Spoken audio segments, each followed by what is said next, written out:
Relationship లో లేవండి. అదే ఇంట్లో పడి ఉండేవాడిని. ఎవరో ఏదో చేసిన దానికి నాకు ఎఫెక్ట్ అయింది. ఫ్యామిలీని కూడా లాగారు ఇందులో.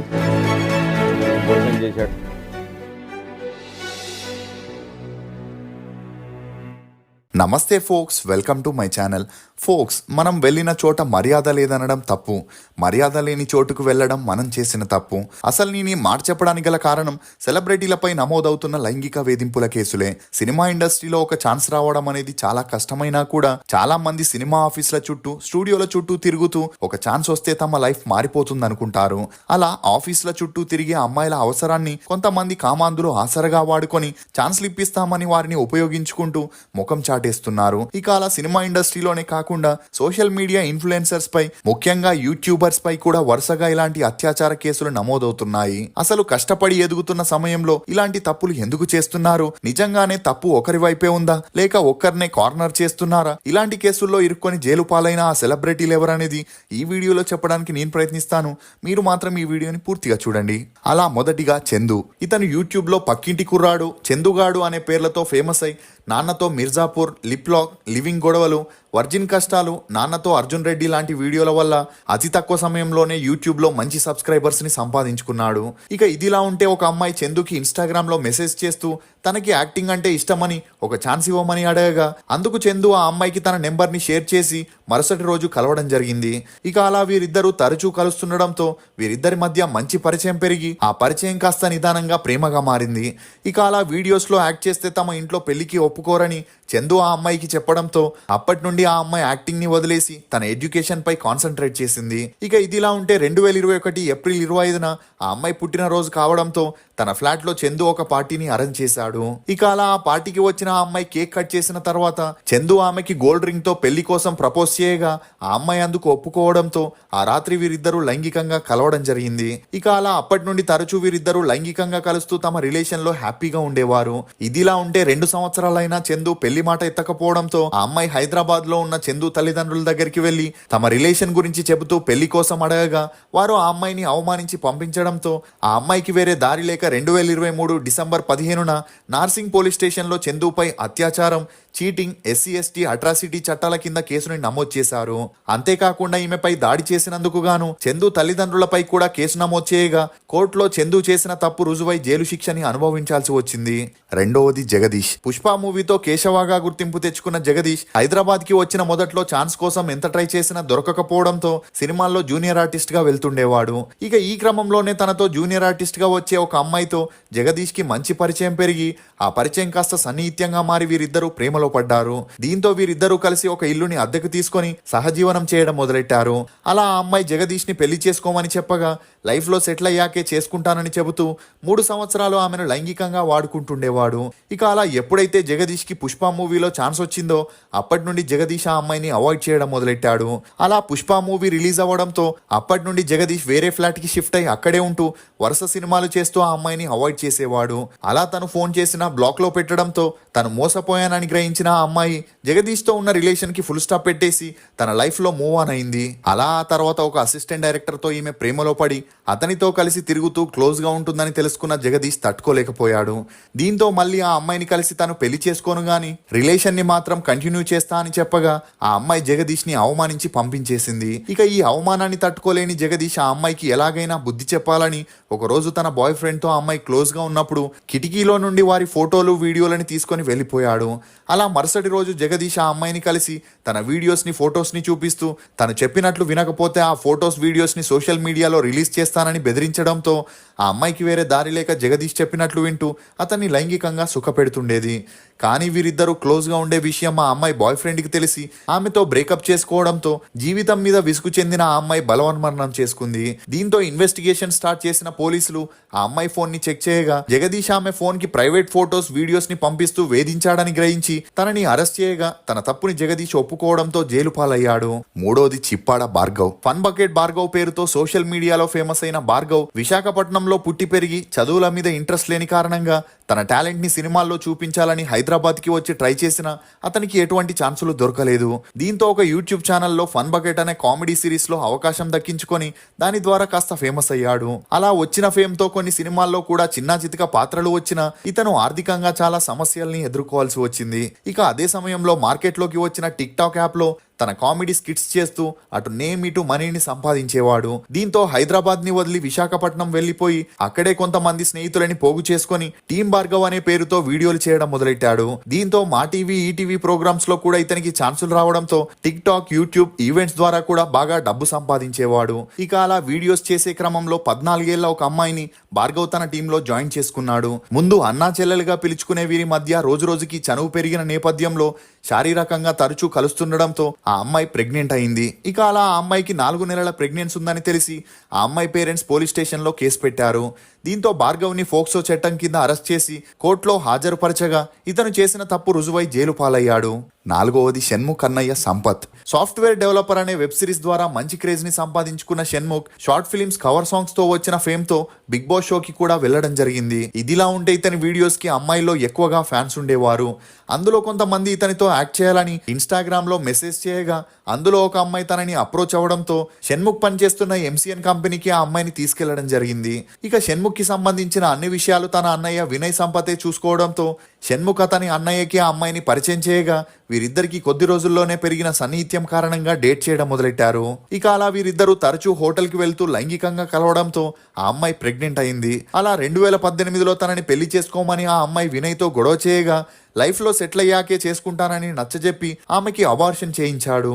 ఇక అలా ఆమెను తరచూ లైంగికంగా వాడుకుంటూ పెళ్లి మాట ఎత్తకపోవడంతో ఆ అమ్మాయి తన ఫ్యామిలీకి వీరిద్దరి విషయం చెప్పేసింది. దీంతో ఆమె ఫ్యామిలీ గొడవకు దిగగా పెద్దలంతా కలిసి పంచాయతీ చేసి వీరిద్దరికి 2020లో సింపుల్ గా ఎంగేజ్మెంట్ ని జరిపించారు. కానీ ఎంగేజ్మెంట్ తర్వాత వినయ్ పెళ్లి ఊసే ఎత్తకపోవడం షణ్ముఖ్ తల్లిదండ్రులు వినయ్ కి వేరే అమ్మాయితో రహస్యంగా పెళ్లి జరిపిస్తున్నారని తెలుసుకొని ఆ అమ్మాయి హార్ట్ బ్రేక్ అయి పోలీస్ కంప్లైంట్ ఇస్తూ తనని అత్యాచారం చేసి బ్లాక్మెయిల్ చేస్తూ కొంత డబ్బుని కూడా తీసుకున్నాడని చెప్పడంతో షణ్ముఖ్ ని గాంజా కేసులో, అతని అన్నయ్యని అత్యాచారం కేసులో పోలీసులు అరెస్ట్ చేసి జైలుకు పంపించారు. 5వది జానీ మాస్టర్. ఢీ షో ద్వారా తెలుగు ప్రేక్షకులకి పరిచయమైన జానీ మాస్టర్ 2009లో నితిన్, ప్రియమణి జంటగా నటించిన ద్రోణ చిత్రంతో టాలీవుడ్ లోకి ఎంట్రీ ఇచ్చి రచ్చా సినిమాతో స్టార్ కొరియోగ్రాఫర్ గా ఎదిగి వరుస అవకాశాలని దక్కించుకొని పవన్ కళ్యాణ్, అల్లు అర్జున్, జూనియర్ ఎన్టీఆర్, రామ్ పోతినేని, రవితేజ సినిమాలకి కొరియోగ్రాఫర్గా చేస్తూ 2014లో సల్మాన్ ఖాన్ నటించిన జేహో మూవీతో పాన్ ఇండియా స్థాయిలో ఫేమస్ అయ్యాడు.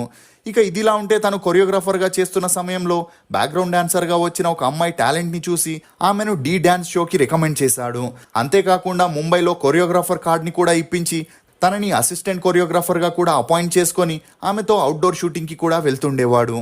ఇక అలా టాప్ కొరియోగ్రాఫర్గా ఉన్న జానీతో ఆ అమ్మాయికి మంచి పరిచయం పెరిగి ఆ పరిచయం కాస్త నిదానంగా సన్నిహిత్యంగా మారి వీరిద్దరూ క్లోజ్గా ఉంటూ వచ్చారు. అలా వీరిద్దరూ క్లోజ్గా ఉన్న విషయం జానీ భార్యకి తెలిసి గొడవ చేయడంతో జానీ ఆ అమ్మాయిని కాస్త అవాయిడ్ చేశాడు. దీంతో ఆమె అదంతా పట్టించుకోకుండా ఇతర కొరియోగ్రాఫర్స్ దగ్గర అసిస్టెంట్గా వెళ్తూ మధ్య మధ్యలో కొన్ని ఆల్బమ్ సాంగ్స్ని కూడా చేస్తూ ఉండేది. కానీ ఈమెకి ఉన్నట్టుండి బాంబేలో తీసుకున్న కొరియోగ్రాఫర్ కార్డు కూడా క్యాన్సిల్ అవ్వడంతో నిదానంగా అవకాశాలు తగ్గిపోయాయి. దీంతో రోజు రోజుకి ఆర్థిక సమస్యలు తలెత్తడంతో ఇదంతా జానీ మాస్టర్ మరియు అతని భార్య చేశారని కొంతమంది ఆ అమ్మాయికి చెప్పడంతో వారి మాటల్ని విని ఆమె పోలీస్ స్టేషన్కి వెళ్ళి జానీ తన మీద 17 ఏళ్లున్నప్పటి నుండి అత్యాచారం చేస్తున్నాడని, అడిగితే బెదిరింపులకి పాల్పడ్డాడని చెప్పడంతో ఫోక్సో చట్టం కింద పోలీసులు కేసు నమోదు చేసి జానీ మాస్టర్ని రిమాండ్కి పంపించగా ఈ కేసు విచారణ ఇంకా దర్యాప్తులోనే ఉందని చెప్పొచ్చు. 6వది రాజ్ తరుణ్. ఉయ్యాల జంపాల, సినిమా చూపిస్తా మామ వంటి మూవీస్తో తనకంటూ మంచి గుర్తింపు తెచ్చుకున్న రాజ్ తరుణ్ ఒక స్టేజ్లో తను చేసిన సినిమాల కంటే కాంట్రవర్సీస్తోనే ఎక్కువగా పాపులారిటీని తెచ్చుకున్నాడు. ఇక అలా బీటెక్ డిస్కంటిన్యూ చేసిన రాజ్ తరుణ్ సినిమాల మీద ఉన్న ఇంట్రెస్ట్తో షార్ట్ ఫిలిమ్స్లో యాక్ట్ చేస్తున్నప్పుడు లావణ్య అనే అమ్మాయిని తన షార్ట్ ఫిలింలో హీరోయిన్గా తీసుకోవడం జరిగింది. అలా షార్ట్ ఫిలిం షూటింగ్ జరిగే సమయంలో వీరిద్దరికి మంచి పరిచయం పెరిగి ఆ పరిచయం కాస్త సన్నిహిత్యంగా మారి వీరిద్దరూ ప్రేమలో పడ్డారు. ఇక అలా రాజ్ తరుణ్ సినిమాల్లో ట్రై చేసే క్రమంలో హైదరాబాద్కి వచ్చి ఒకే ఇంట్లో సహజీవనం చేయడం మొదలెట్టారు. ఇదిలా ఉంటే రాజ్ తరుణ్కి ఉయ్యాల జంపాల మూవీలో హీరోగా ఛాన్స్ రాగా ఆ మూవీ రిలీజ్ అయి మంచి హిట్ అవ్వడంతో రాజ్ తరుణ్కి వరుస అవకాశాలతో పాటు చాలా మంది హీరోయిన్స్తో కూడా తన పేరు గట్టిగా వినిపించిన లావణ్య మాత్రం రాజ్ తరుణ్తోనే ఉండేది. అలా వీరిద్దరూ తరచూ లైంగికంగా కలవడంతో ఆమె ప్రెగ్నెంట్ కూడా అయిందని, ఆ సమయంలో రాజ్ తరుణ్ సెటిల్ అవ్వకపోవడంతో అబార్షన్ కూడా చేయించాడని లావణ్య చెప్పుకొచ్చింది. కానీ ఆ మధ్యలో లావణ్య మత్తుమందు కేసులో ఇరుక్కొని జైలు పాలవడంతో ఆ టైంలో రాజ్ తరుణ్ మాల్వి మల్హోత్రా అనే హీరోయిన్తో డేట్ చేయడం మొదలెట్టాడు. ఇక అలా ఎప్పుడైతే లావణ్య మత్తుమందు కేసులో ఇరుక్కుందో ఆమె పాస్ట్లో నడిపిన లవ్ అఫైర్స్ రాజ్ తరుణ్కి తెలిసి ఈమెను అవాయిడ్ చేయడం మొదలెట్టాడు. ఇదిలా ఉంటే జైలు నుండి బయటకు వచ్చిన లావణ్యకి రాజ్ తరుణ్ మాల్వీతో రిలేషన్లో ఉన్నాడని, తనకి అన్యాయం చేస్తున్నాడని గ్రహించి పోలీస్ స్టేషన్కి వెళ్లి కంప్లైంట్ ఇస్తూ రాజ్ తరుణ్ తనపై అత్యాచారం చేసి తన దగ్గర ఉన్న డబ్బుల్ని తీసుకొని మోసం చేశాడని చెప్పడంతో ఈ న్యూస్ అన్ని చోట్ల వైరల్ అయింది. ఇక అలా ఇప్పటికీ ఈ కేసు ఒక కొలిక్కి రాకుండా అటు ఇటుగానే ఉందని చెప్పొచ్చు. 7వది Mallik Tej. Telangana folk singer, composer, song రైటర్గా సుద్దాల మల్లిక్ తేజ ఎన్నో సాంగ్స్ని యూట్యూబ్ ఛానల్లో అప్లోడ్ చేయగా వాటికి మంచి ఆదరణ లభించింది. ఇక అలా ఇతను కంపోజ్ చేసిన ప్రతి పాటలోనూ ఒక అమ్మాయికి పాడేందుకు అవకాశం ఇచ్చేవాడు.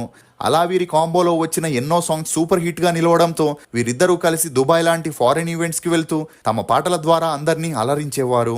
ఇక అలా పాడే క్రమంలోనే వీరిద్దరికి మంచి పరిచయం పెరిగి ఆ పరిచయం కాస్త నిదానంగా సన్నిహిత్యంగా మారి క్లోజ్గా ఉండేవారు. ఇదిలా ఉంటే మల్లిక్ తేజ ఆ అమ్మాయిపై తన స్టూడియోలో, ఇంట్లో, ఈవెంట్ ప్లేసెస్లో లైంగిక దౌర్జన్యం చేశాడని, తనని వ్యతిరేకిస్తే ఛాన్స్లు ఇచ్చేవాడు కాదని, అంతేకాకుండా తన యూట్యూబ్, ఇన్స్టా ఐడి పాస్వర్డ్ కూడా మార్చేసి తను చెప్పినట్లు వినకపోతే అన్నిటినీ డిలీట్ చేస్తానని బెదిరించేవాడని, అలా 4 సంవత్సరాలుగా తనపై అత్యాచారం చేస్తూ వేధిస్తున్నాడని, తనకి ఇష్టం లేకపోయినా పెళ్లి చేసుకోమని ఫోర్స్ చేస్తున్నాడని ఆ అమ్మాయి పోలీస్ స్టేషన్లో కంప్లైంట్ ఇవ్వడం జరిగింది. దీంతో మల్లిక్ తేజపై అత్యాచారం, బ్లాక్మెయిల్ కేసులని నమోదు చేసి పోలీసులు దర్యాప్తు చేస్తున్నారు. 8వది హర్ష సాయి. యూట్యూబ్లో పేదలకి సహాయం చేస్తూ ఆ వీడియోలని అప్లోడ్ చేయడంతో ఇతనికి మంచి గుర్తింపు వచ్చింది. హర్ష సాయికి చిన్నప్పటి నుండి సినిమాల్లో హీరో అవ్వాలనే ఇంట్రెస్ట్ ఉండడంతో సరైన అవకాశం వస్తే ఉపయోగించుకోవాలనుకున్నాడు. ఇక అలా హర్ష సాయికి ఉన్న పాపులారిటీతో ప్రొడ్యూసర్ కమ్ హీరోయిన్ అయిన ఒక అమ్మాయి హర్ష సాయితో ఆల్బమ్ సాంగ్ చేద్దామని అప్రోచ్ అవ్వగా ఆమె గురించి తెలుసుకున్న హర్ష సాయి తన దగ్గర ఒక స్టోరీ ఉందని, అది మూవీగా చేస్తే మంచి హిట్ అవుతుందని చెప్పగా హర్ష సాయికి పెద్ద ఫ్యాన్ అయిన ఆ అమ్మాయి ఇమీడియట్గా ప్రొడ్యూస్ చేసేందుకు ఒప్పుకుంది. అంతేకాకుండా ఆ మూవీలో తనే హీరోయిన్గా చేస్తానని చెప్పగా ప్రీ ప్రొడక్షన్ వర్క్స్ని కూడా స్టార్ట్ చేశారు. ఇక ఆ మూవీ షూటింగ్ జరిగేటప్పుడు వీరిద్దరికి మంచి పరిచయం పెరిగి ఆ పరిచయం కాస్త సన్నిహిత్యంగా మారి వీరిద్దరూ డేట్ చేయడం మొదలెట్టారు. అలా రోజు రోజుకి హర్ష సాయితో పీకల్లోతు ప్రేమలోకి వెళ్ళిన ఆ అమ్మాయి హర్ష సాయిని పెళ్లి చేసుకుని లైఫ్లో సెటిల్ అవ్వాలనుకుంది. కానీ ఆ అమ్మాయిని పెళ్లి చేసుకునే ఉద్దేశం లేని హర్ష సాయి ఆ అమ్మాయికి సరిగా రెస్పాండ్ అవ్వకపోవడంతో ఆ అమ్మాయి సగంలోనే ఆ మూవీని ఆపేసింది. ఇక అలా తనని పెళ్లి చేసుకుంటేనే ఆ మూవీ రిలీజ్ చేస్తానని చెప్పగా అందుకు హర్ష సాయి ఆ మూవీ రైట్స్ని తనకిస్తే దాని గురించి ఆలోచిస్తానని చెప్పడంతో విసుగు చెందిన ఆ అమ్మాయి పోలీస్ స్టేషన్కి వెళ్లి హర్ష సాయి తనపై అత్యాచారం చేసి తన ప్రైవేట్ ఫొటోస్, వీడియోస్ని తీసుకొని బ్లాక్మెయిల్ చేస్తున్నాడని కంప్లైంట్ ఇవ్వడంతో హర్ష సాయి కోసం పోలీసులు గాలింపులను మొదలెట్టారు. ఇక అతను పోలీసులకి దొరకలేదు కానీ వీరిద్దరికి సంబంధించిన ఆడియోస్ మాత్రం రిలీజ్ చేస్తూ ఆడియన్స్కి ఉన్న డౌట్స్ని కూడా క్లియర్ చేస్తున్నాడు. ఇక హర్ష సాయి కోసం పోలీసులు గాలిస్తున్నా అతను విదేశాలకు వెళ్ళినట్టు సమాచారం. ఫోక్స్, సమస్య ఎదురైనప్పుడు మనం ఏ విధంగా స్పందిస్తామనే దానిపైనే మన భవిష్యత్తు ఆధారపడి ఉంటుంది. వీరే ఫోక్స్ కష్టపడి సెలబ్రిటీలుగా పేరు తెచ్చుకొని క్షణిక సుఖం కోసం చేసిన తప్పుల వల్ల కెరియర్ని కోల్పోయి జైలు పాలైన కొంతమంది సెలబ్రిటీల వివరాలు ఈ వీడియో మీద మీ అభిప్రాయాన్ని కమెంట్ సెక్షన్లో తప్పకుండా తెలియజేయండి. మేము చేసిన ఈ వీడియో మీకు నచ్చినట్లయితే ఒక లైక్ ద్వారా మీ సపోర్ట్ని మాకు తెలియజేయండి. For more interesting videos please subscribe to CR voice. Thank you.